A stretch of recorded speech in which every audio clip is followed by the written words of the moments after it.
commence avec la cire à modeler qu'on applique sur un côté.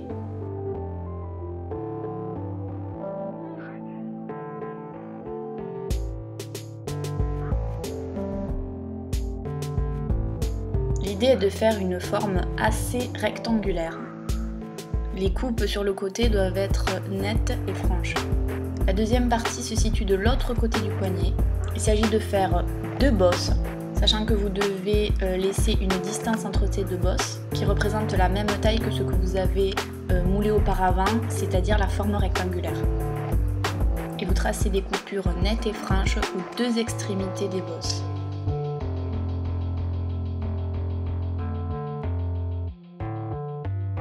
N'oubliez pas de bien dégrader et de bien étaler la cire.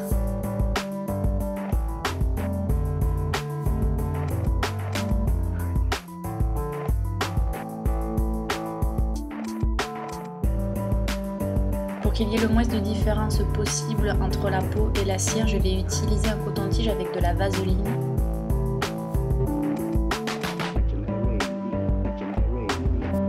Prenez le temps pour faire ça, moins il y a de démarcation, plus votre blessure sera réussie.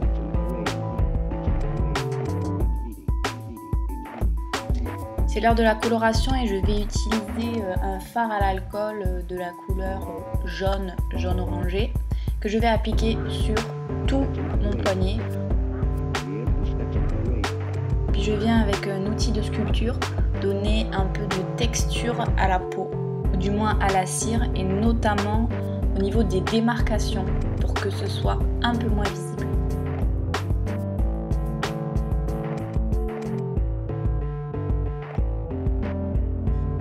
Toujours avec mes fards à l'alcool, je viens retracer mes veines. J'ai utilisé une couleur bleu clair mélangée à un peu de rouge. Je vais par la suite utiliser un rouge clair que je vais appliquer sur toute la blessure en petites touches. N'hésitez pas à rajouter des veines ou un peu de bleu si nécessaire. Avec le même rouge que tout à l'heure, je vais tracer les marques de ma blessure. Je pars au niveau des extrémités des bosses, au niveau des coupures, et je vais rejoindre la zone rectangulaire.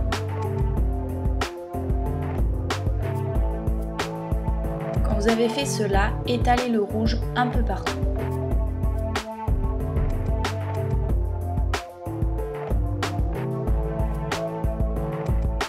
Utilisez maintenant du marron clair et continuez à intensifier votre blessure.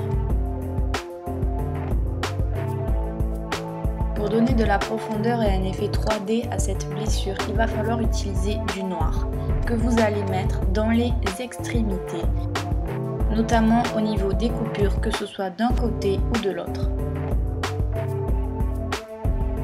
Pour compléter le maquillage, il va falloir utiliser un rouge très foncé de la couleur du sang. Utilisez cette couleur au niveau des marques et par petites touches sur la blessure.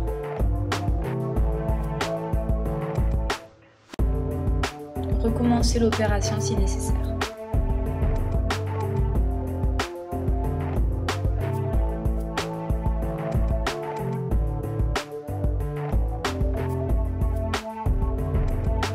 Continuez à colorer votre blessure jusqu'à ce que le résultat vous convienne, jusqu'à ce que ce soit propre, si je peux dire, et que ça vous plaise.